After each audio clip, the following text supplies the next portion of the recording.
if you are on the moon and your mom sneeze, you have to come. This is what we say, it's like our tradition. And my mom had a surgery. The only thing that held me was because I would be unable to come back.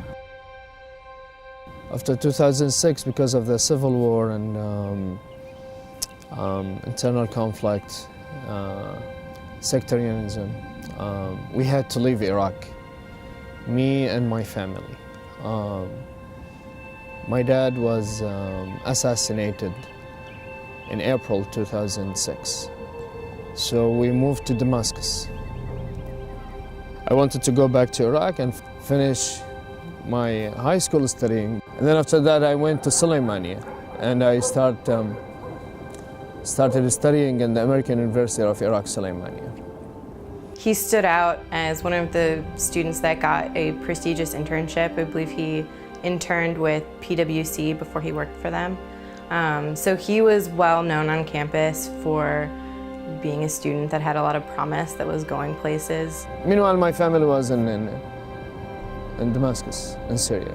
My plan was graduating from Suleimania and going back to Syria and live in Syria.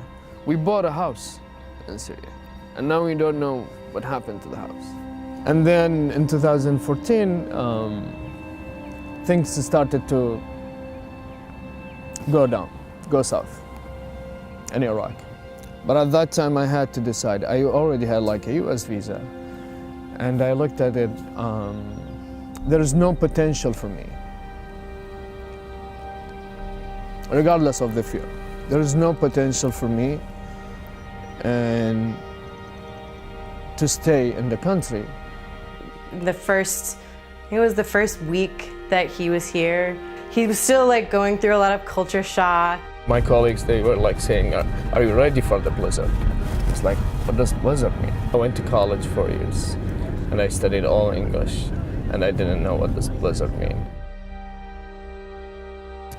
We talk thanks to the technology.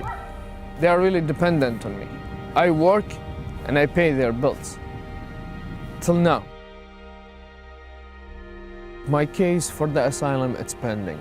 I applied in December 2014, and it's been like, how many? More than a year, yeah. Right now, there's actually quite a long waiting period, at least in the DC area, it's about 18 months. In the past, when I started practicing in the DC area, it took about 60 days from the date of the application to get that interview, and that's the normal length of time. But what we've seen recently is that with the large surge in migrants from Central America, a lot of the asylum officers have been reassigned to work on the border. We hear, regardless of the names or the candidates or the party, we hear there's arguments. They say like, only qualified people, one of the arguments.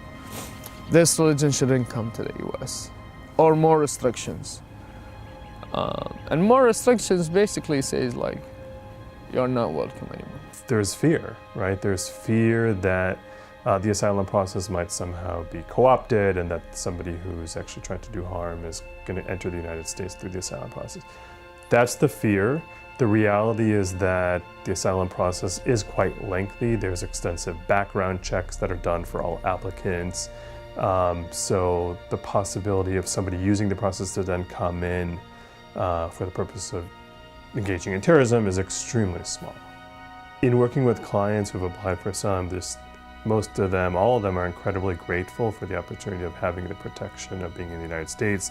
They go on to get green cards, they go on to become citizens, and that's really why they're here, is to find someplace safe. 2 days ago, I was in the Nationals stadium, and the Nationals were playing against Twins. So when you get there, you hear the national anthem. So I was like, should I like just sing it with the people or not? So I started to sing it, but mumbling.